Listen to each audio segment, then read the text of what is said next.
This is Dr. Tong Lee with Ageless Living. Today we've been talking about lifestyles that can affect your aging, and we have our guest, Dr. Robledo, here. We had a question in the last session about is there any hope when we lose collagen at age of 25? Correct, and I think it's a legitimate question, and a lot of people think that there really are no options. But there's two parts to this discussion. One we're going to be discussing today in great detail, and then also tune in next week, and we'll be talking more about how if you got older in life and you feel like you need to reverse some of the aging effects, there's some options. But also, if you're, and old is all relative, so if you're 60 and you want to stop from looking 80, then you can actually you can actually slow down the aging process by doing preventive measures now. So whether you're 20, 40, 60, 80, whatever it is, you can actually slow down the aging process by your lifestyle. So this is what Dr. There are choices you can make in life to change your lifestyle to make living better. Is that right? That's correct. As a matter of fact, two of the important things that we can do in life to actually slow down, maybe not stop, but definitely slow down the aging process, is diet and exercise. It's two simple things, but they're very important. What about stress management? All that has to do is tied in. Stress affects us in many ways. It creates some body reactions, and it puts our body in a stress mode. And because it's in a stress mode, then everything has to be accelerated, including the production of certain chemical compounds and the reproduction of cells, etc. All this will create, inefficient substances and will lead to us becoming or having that age look. And diseases too, right? Yes, indeed. For instance, just getting back to the diet, for instance, just an important thing in diet. If we ingest the adequate amount of proteins, nutrients, vitamins, minerals, all these supplements, and preferably in natural forms, if we ingest the right amount of them, all our systems are going to work good. Our telomeres, which is the bottom portions of the DNA chains, are going to be long enough that when they replicate, they're going to be long enough that they will have enough material that they can pass on. So otherwise, these cells are going to continue losing, if they don't have enough nutrients, especially what we call the methyl, portion, which is the CH3. But anyway, if diet is adequate, just as a simple form, everything is going to function well. Our cells are going to replicate. We're going to build the right amount of collagen, and we're going to maintain healthy organs. Exercise contributes to all of that too. What is the right amount? That's hard. Yes. It's easy to overeat. It's easy to diet and miss nutrition. Yes. You know what? There's one simple way to know if your diet is adequate. And a lot of our reactions have to have that portion of the chemical compound CH3.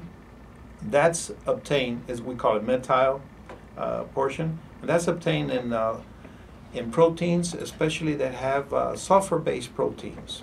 And this is in meats and certain plants, etc. But these are going to contribute to adequate function of all our cells, including in our nervous system. Our nervous system is very sensitive to the changes here.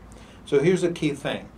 If you want to know if you're having an adequate diet or not, if you feel alert, happy, perky, etc., your diet is okay. Don't we feel that every day?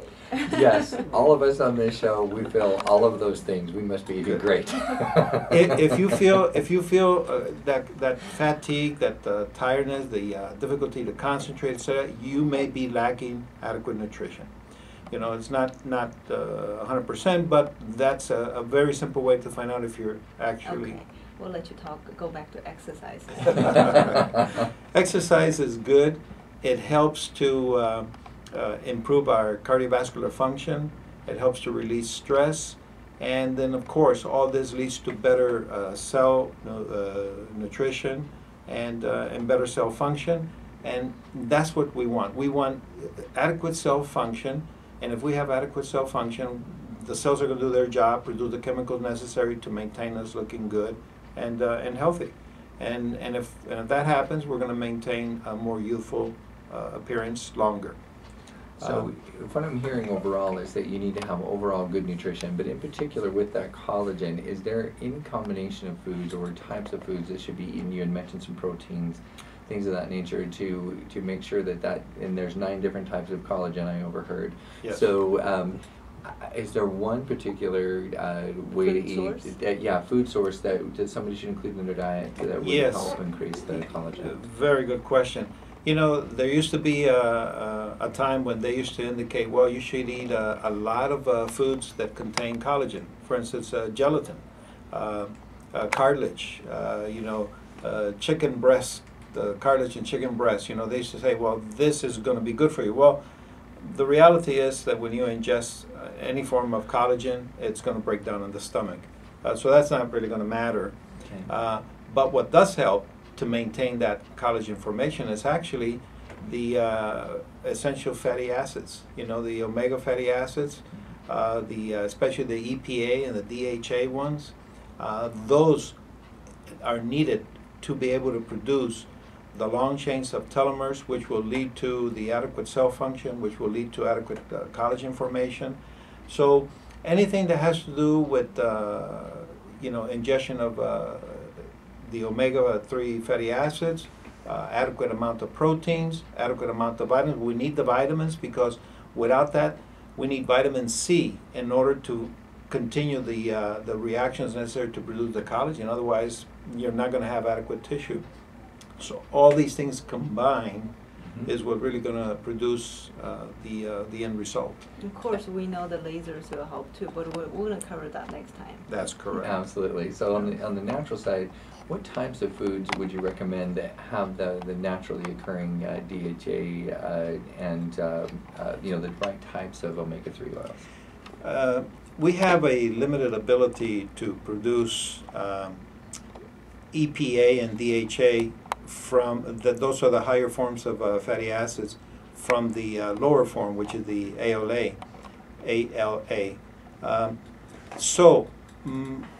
The best form of ingestion probably is from animal source, and in that sense, probably marine life. Fish would probably be our best source for EPA and DHA fatty acids.